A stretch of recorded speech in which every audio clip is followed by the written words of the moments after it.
3.3 Threats to Biodiversity, Part 2. Welcome back. So as we look at the next slide, we can see that tropical biomes contain some of the most globally biodiverse areas, and their unsustainable exploitation results in massive losses in biodiversity and their ability to perform globally important ecological services. Now we'll take a look at ecological services, and we'll also look at some areas that are having losses of biodiversity. The first thing we'll look at is this one here, and we're going to consider, down below you, the proximity of these coral reefs to major growing human population centers.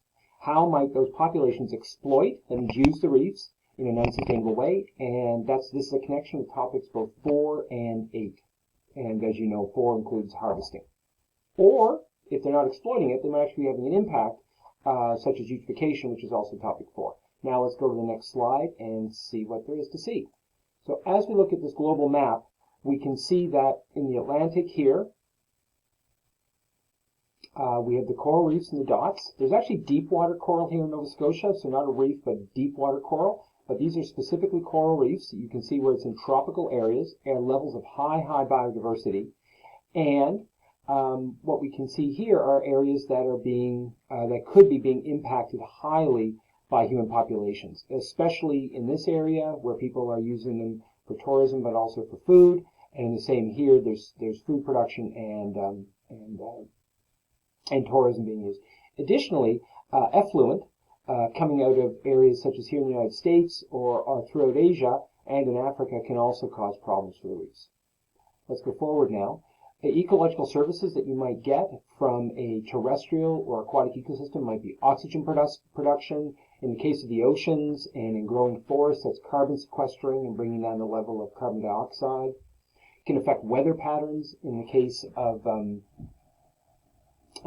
tropical rainforest in Brazil, in terms of soil fertility, you need the tropical rainforest biome existing above the soils there to make the soil fertile, just due to its nature and its characteristics. Additionally, ecological service could even be just as an area for young fish to live in the corals before they go out to become either prey for larger fish or for young fish who then become older fish and become food products. As I click forward, here is a different perspective on rainforest diversity, and what do you think is being communicated here? This is the picture. So it says diversity of species in the rainforest, and what they're actually showing is the different kinds of tree harvesters and way in which the forest is being used by people. All of these are tree harvesters, and they're taking the valuable forest, and then the forest will be used either for mining, the ground under the forest will be used for mining or ranching. And tropical rainforest biomes contain some of the most globally biodiverse areas, and their unsustainable exploitation results in massive losses in biodiversity and their ability to perform globally important ecological services. And remember, the rainforest in some ways produces some of its own rain, so once the forest is gone, the forest may not be able to return due to soil conditions and also due to the lack of rainfall. And remember, tropical rainforest tends to come back by gap regeneration. It's not adapted to deal with fire ecology. Now, most tropical biomes occur in less economically developed countries. That's an LEDC. I repeat, a less economically developed country. Canada, the United Kingdom would be more economically developed countries as opposed to a less economically developed country. And therefore, there's often conflict between exploitation, sustainable development, and conservation. So conservation is protecting the species, sustainable development is development that can be continued for an unlimited time and doesn't damage the ecosystem or the resource. So let's take a look at the map here. And we can see here, these are tropical areas that may be having unsustainable development occurring, and these tropical areas line up with areas of high biodiversity. And one example of the unsustainable use is in Borneo. That's in Indonesia here. We can see in 1950 the extent of the tropical rainforest. Then by 1985, by the year 2000, 2005, 2010, and then finally in 2020, the forest is much smaller than it was before. It's operating differently, and there's also forest fragmentation, further making things difficult for the animals. But again, this is an area that is economically not that well off, Indonesia as a whole, and they see the forest as a resource, whether for trees or for palm plantations or along the coast. They'll replace mangrove swamps with shrimp. Now, as an ESS student, you need to be able to discuss the case histories of 3 different species. One that has become extinct due to human activity, another that is critically endangered, and a third species whose conservation status has been improved by intervention. In your case studies for the exam, you'll have to be able to name and give a description of the species, its ecological role, pressures contributing to its IUCN threatened status, we saw that earlier, factors relating to its, if extinct, the consequences of its disappearance, B, if threatened or recovering, the evaluation of the methods applied to combat its loss. One great example of extinction might be the passenger pigeon or the dodo bird in its island habitat. If you're threatened or recovering, you could look at the American condor, which we'll also look at in class, which is a great example of recovering. Threatened, a good example might be orangutans in Borneo. Now remember that when you describe the threats to biodiversity from human activity in a given natural area of biological significance, you must identify the natural areas by name. Coral reef or tropical rainforest are too broad to earn marks on IB ESS exams. So if you're talking about coral reef, talk about one specifically, say for Bahamas or Barbados or Caribbean coral reef, or you could talk about the Great Barrier Reef in Australia. Tropical rainforest, you might look at Costa Rica, the Borneo tropical rainforest if you're talking about orangutans, or the Brazilian tropical rainforest. You should also research 1 or 2 named areas as case studies and learn the details for your exam. Another good example is Kejimkujik Park in Nova Scotia. We'll be reviewing all of these. So here's some examples of how you can look at deforestation drivers. You must identify natural areas by name. Coral reef or tropical rainforest are too broad. So when you talk about Kejimkujik in Nova Scotia, it was subject to a lot of forestry and in some cases unsustainable harvesting, and it was established to protect an area of ecological beauty, but also the Blanding's turtle and the eastern ribbon snake. If we go to instead, this is not deforestation, but in the United States, we see the loss of prairie grassland and a natural ecosystem due to the introduction of cattle, and you could look at the examples of in the southwestern plains with the bison that are being farmed in place of cattle in Patagonia's unbroken ground.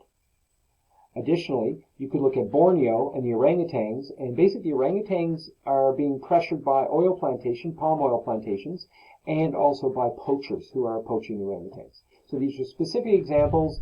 The one of Kejimkujik and Borneo are both related to deforestation, whereas in the southwestern plains of the U.S., with the Patagonia example, that's more just to the loss of the natural ecosystem. Now, coral reefs, let's take a look. Now you can see the pressures that are occurring. So if we're looking in the area of Borneo and the Philippines, we can see there's an awful lot of dynamite fishing, which is, while maybe short-term effective, is not great in the long term. In other areas, there'll be coral harvesting. That may be for aquariums. You can see that sedimentation here in this area, or as I pointed out over in Africa or in some parts of Asia, is from runoff from unsustainable farming practices. We can see overexploitation. That may be due to a variety of reasons, but typically fishing. Poison fishing, again, very effective, and it's used in these different areas. And then again, that just kills the species you're looking for, but additional species. And then finally, tourism can have an impact. Tourists can in fact be loving ecosystems and coral reefs to death. Now, if we look at a little more detail on this picture on the next slide, if you're going to evaluate the impact of human activity, you can take a look at major threats. High threat, medium threat is overexploitation. There's coastal development. There's inland pollution, releasing sedimentation, and there's also marine-based pollution, which is a medium threat. You can see the areas of high threat, and the major one is the overexploitation, which in some ways could be helped by farming for fish farming. But on the other hand, some of these countries, or LEDCs, may have to rely on that just because they have so little in the way of resources. If we take a look here in the Indian Ocean, we've got 60% destroyed reefs, Middle East, Caribbean, Southeast Asia, and East Asia. Now, if you watch the Patagonia video, you will see the destroyed reefs in the terms of 34%, but there's also hope in that 70% 65% of the reef, rather 66%, are not destroyed, and so there's a real sign for hope for the future. Now, if we look at the conflict between exploitation, sustainable development, and conservation in tropical biomes, if you were writing about this, you'd have the named tropical biome, the resource exploitation versus sustainable development versus conservation, and then finally resource exploitation versus conservation.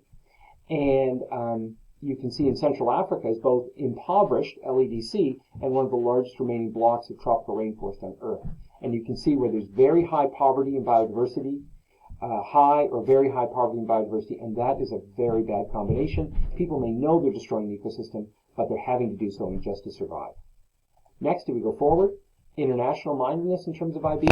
Conservation needs to work at the local grassroots level to create meaningful change in the communities, and people need to see the importance and the economic benefit and social benefit to themselves that live alongside conservation areas. It may also mean that they can actually harvest in those conservation areas. International organizations are important for enforcing the Convention on International Trade in Endangered Species, CITES. That's one reason, for example, that ivory is banned, its trade around the world. And when they decide on the international trade in endangered species, they assess the global status of the species numbers, and they also have government influence. If you want to look at some other perspectives in looking at farm production and balancing conservation, biodiversity, and producing food, that's Unbrokering Brown by Patagonia. Next, if we go forward here, we can talk about the international mindedness. The science of taxonomy is important to understand species extinction. Major surveys are carried out using international teams of specialists, and we saw that in the videos you've watched for Habitable Planet, where they have that rainforest plot that took them 2 years and 12 people to fully look at, and now they're going back and looking at these plots every 2 years around the world. And finally, it's a little disturbing, the graphic. If you want to have the theory of knowledge connection, there may be long-term consequences when biodiversity is lost, and I would definitely say there is in terms of ecosystem services and also loss of beauty and diversity. And one might consider in terms of TOK, should people be held morally responsible for the long-term consequences of their direct or indirect actions? The end.